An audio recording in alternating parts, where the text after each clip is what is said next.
Trump ने दुनिया के सबसे बड़े युद्धपोत को मिडिल ईस्ट भेज दिया है। आखिरकार ये इतना ज्यादा अहम इंपॉर्टेंट क्यों है? नमस्कार, आप देख रहे हैं न्यूज़ 18 का डिजिटल प्लेटफॉर्म। मैं हूं आपके साथ श्रुति श्रीवास्तव।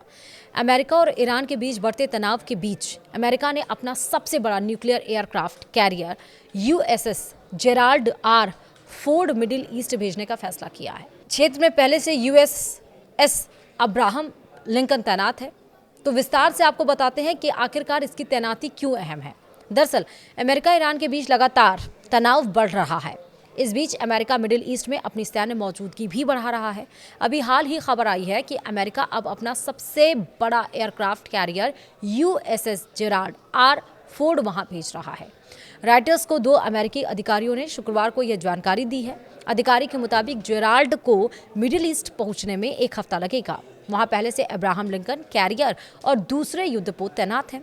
इस कदम से समुद्र और आसमान दोनों से ईरान पर सैन्य दबाव बढ़ने की आशंका है।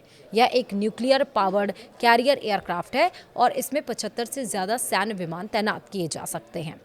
इनमें F-18 सुपर हार्नेट फाइटर जेट और E-20 हॉक आई जैसी अर्ली वार्निंग विमान भी शामिल है। इसमें अत्याधुनिक रडार सिस्टम भी लगा है जो हाईवे यातायात और नेविगेशन को नियंत्रित करने में मदद करता है। USS जेराल्ड आर फोर्ड इससे पहले यूरोप में तैनात होना था, लेकिन नवंबर में अचानक इसे कैरिबियन सागर में भेज दिया गया। यह इस साल वेनेजुएला में हुए अमेरिकी ऑपरेशन में भी हिस्सा ले चुका है और इसके अलावा हाल के हफ्तों में कई guided missile, destroyer, fighter jet और निगरानी विमान भी मिडिल ईस्ट में भेजे गए हैं। तो आखिरकार इसकी तैनाती क्यों इंपॉर्टेंट है, वो अब समझिए।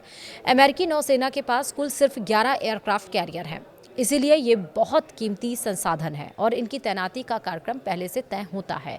पिछले साल जून में जब ईरान इजरायल के बीच जंग शुरू हुई थी, तब ईरान के न्यूक्लियर साइट्स पर हमलों के साथ भी अमेरिका के पास क्षेत्र में 2 कैरियर थे।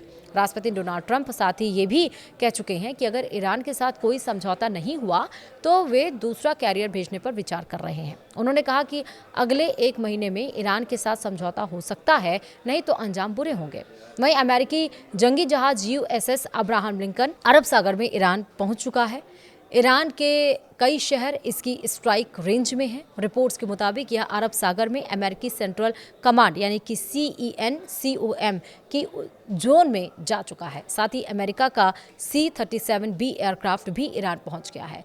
तो कुल मिलाकर अमेरिका अब ईरान के परमाणु ठिकानों, सैन्य अड्डों और कमांड सेंटर्स पर समुद्र और आसमान दोनों से हमले की स्थिति में आ गया है। यानी कि कुल मिलाकर अब ईरान को चारों तरफ से घेरने की पूरी कोशिश की जा रही है ट्रंप की तरफ से। वीडियो में इतना ही। नमस्कार।